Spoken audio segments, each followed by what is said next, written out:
আমাদের গাজীপুরের মধ্যে রয়েছে এখন বর্তমানে অনেক ভাইরাল জায়গা। সেখানে থাকে অনেক মানুষের ভিড়, অনেক জায়গা থেকে মানুষ আসে। তাই আজকে আমিও চলে গিয়েছিলাম সেই ভাইরাল জায়গাটি দেখার জন্য।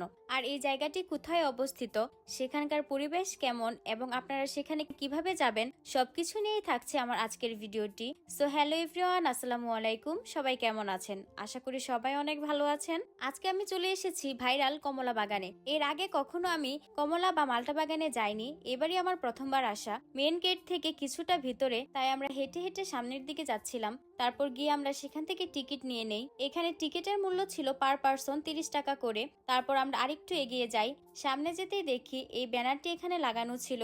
এর ভেতরে যাওয়ার পর আমরা অনেকগুলো কমলা গাছ দেখতে পাই। এখানে অনেকগুলো গাছ ছিল কমলার, সবগুলো গাছে অনেক অনেক ফল ধরেছিল, কিন্তু এখন এই ফলগুলো খাওয়ার উপযুক্ত হয়নি, এমনকি তারা এখান থেকে বিক্রিও করছে না। আর এই জায়গাটি ভাইরাল হওয়ার কারণে আজকে অনেক মানুষের ভিড় ছিল সেখানে। আমরাও অনেকে মিলে গিয়েছিলাম এই সুন্দর জায়গাটি দেখার জন্য, কিন্তু মানুষের ভিড়ের জন্য এত ভালোভাবে কোনো ভিডিও বা ছবি নিতে পারিনি। অনেকের ভিডিওতে দেখেছি তারা বলেছে এখানে এসে নাকি নিজ হাতে পেরে কমলা খাওয়া যায়, কিন্তু এরকম কোনো সিস্টেমই ছিল না এখানে। এখানে আসার পর আমরা শুধু দেখতে পেরেছি, কোনো ফল কিনতেও পারিনি বা এখান থেকে ছিঁড়ে খেতেও পারিনি। সবগুলো গাছে অনেক অনেক কমলা ধরেছিল, এগুলো দেখতে বেশ সুন্দর লাগছিল। আমার কাছে তো অনেক ভালো লেগেছে। যাই হোক, এবার আমি লোকেশনটা বলে দিচ্ছি। এখানে আসতে হলে প্রথমেই আপনাদের চলে আসতে হবে সাতখামার বাজারে। বাজারে এসে যে কোনো রিক্সাওয়ালাকে বললে তারা নিয়ে আসবে এই কমলা বাগানে। এটি সাতখামার বাজার থেকে 71-এর মোড় হয়ে হাতের বাম দিকে অবস্থিত। আজকে এখানে এসে দেখি অনেক মানুষের ভিড়, অনেক বেশি মানুষ এসেছে এই জায়গাটি দেখার জন্য।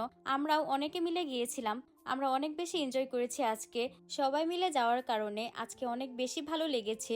সবাই একসাথে অনেক সুন্দর একটি সময় কাটিয়েছি। কিছুক্ষণ ঘোরাঘুরির পর আমরা সেখান থেকে চলে আসি। আর চলে আসার আগে আমরা এখানে একটা ফানি রিলস তৈরি করছিলাম, অনেক বেশি মজা করেছি এই ভিডিওটা তৈরি করতে গিয়ে। আমাদের আবার যাওয়ার কথা ছিল মাল্টা বাগানে, কিন্তু আমরা সেখানে যেতে পারিনি। যে রিক্সাওয়ালা ভাইয়া ছিল সে বলেছিল অনেকটা ভিতরে এখান থেকে, কিন্তু আমরা যেহেতু আগে কোনোদিন সেখানে যাইনি তাই লোকেশনটা চিনি না। অন্য কোনো একদিন আবার যাব মাল্টা বাগানে। আশা করি আমার আজকের ভিডিওটি সবার অনেক বেশি ভালো লাগবে। ভালো লাগলে সবাই ফলো দিয়ে পাশে থাকবেন এবং বেশি বেশি লাইক, কমেন্ট এন্ড শেয়ার করবেন। তো আজকে আমি এখানেই বিদায় নিচ্ছি। দেখা হবে নতুন অন্য কোনো ভিডিওতে। সে পর্যন্ত সবাই ভালো থাকবেন, সুস্থ থাকবেন। আল্লাহ হাফেজ।